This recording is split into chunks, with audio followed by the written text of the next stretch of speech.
to be like him. You must be mistakes, so I.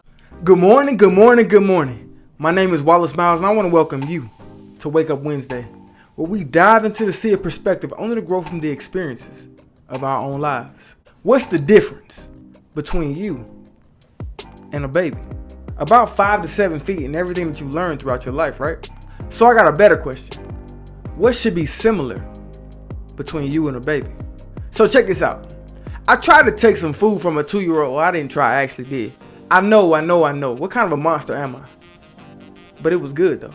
As I reached toward his plate, the first thing he did was give me a glare. Then he had the nerve to ball his fist up. What, you gonna hit me, bro?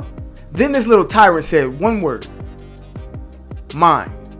But with his one word, one glare, one fist, he said a mouthful. As I chewed on his chicken and rice, I'm telling you, it was good. But see, what he showed me is he was willing to fight a giant for what he believed was his.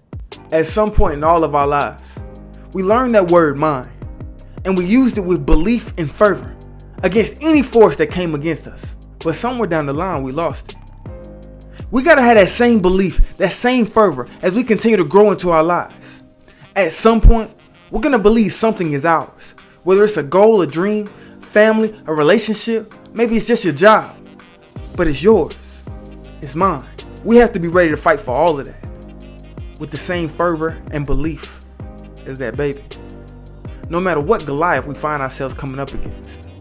On that same day, that same baby hit me with 100 versions of the same question. What is this? What is that? What's this? What's that? What's this? What's that? I was astounded by the curiosity of this little being. But I started to think, when does it stop being cool to be curious? Why do we allow society to tell us it's cool to sit in the back of the classroom and not know? This baby wanted to know everything about everything. And as annoying as it got in the hour that I sat with him, it was the coolest thing that'll ever be. See, all of the advancements that we've seen as human beings, since the invention of the fire, since the invention of the wheel, all stem from the curiosity of George. The curiosity of that baby. See, it'll always be cool to search out new knowledge, new understanding, new opportunities. Because honestly, that's what got us out of the Stone Age and almost into these flying cars. That's how we really grow from being that baby. That baby had a baby sister, and she crawled and followed her brother all over the house on her hands and knees. But it seemed like there came a moment when she made a decision. The decision that she wanted more. Her decision was to stand up and walk. It started with her planting her feet on the ground, pushing off the floor with her hands as she began to slowly rise, shaking and wobbling every centimeter that she rose, until, boom, she fell all the way to the ground. She said, bump this, and crawled her little self over to the sofa, where she planted her feet again, this time grabbing hold of the sofa and rising until she was all the way up. And as if that wasn't enough, she began to walk across the front of the sofa, using the sofa as support. I sat there and watched this gravity-defying act in awe. When she got to the end of that sofa, you could see she was working through that decision again. The decision to let go and stand on her own 2 feet. This brave little baby took a leap of faith and let go. She wobbled for a second until she finally caught her balance.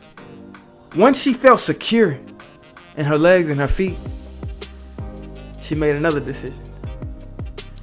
She raised up that left foot. The whole room froze to watch and experience this monumental moment. We watched as her foot descended back to the earth until she crashed back into the floor.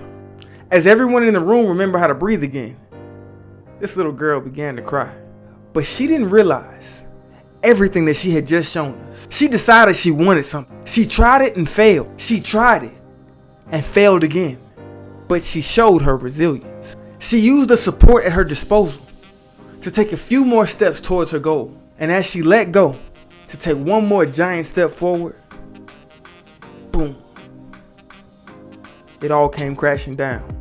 Though she failed this day, though she failed this time, in the long run, she's really won. See, we all got to carry this same type of fight, this same type of resilience into our adult lives. When we get knocked down, we got to get back up.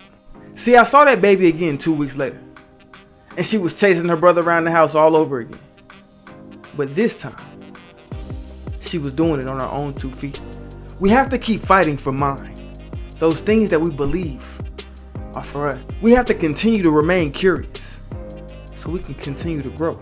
And we have to remain resilient through all of our failures, which will lead us to all of our success.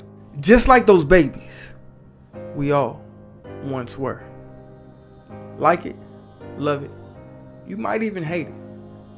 Leave a comment down below and let me know how you received this message, because the conversation will always take us further than the silence ever will.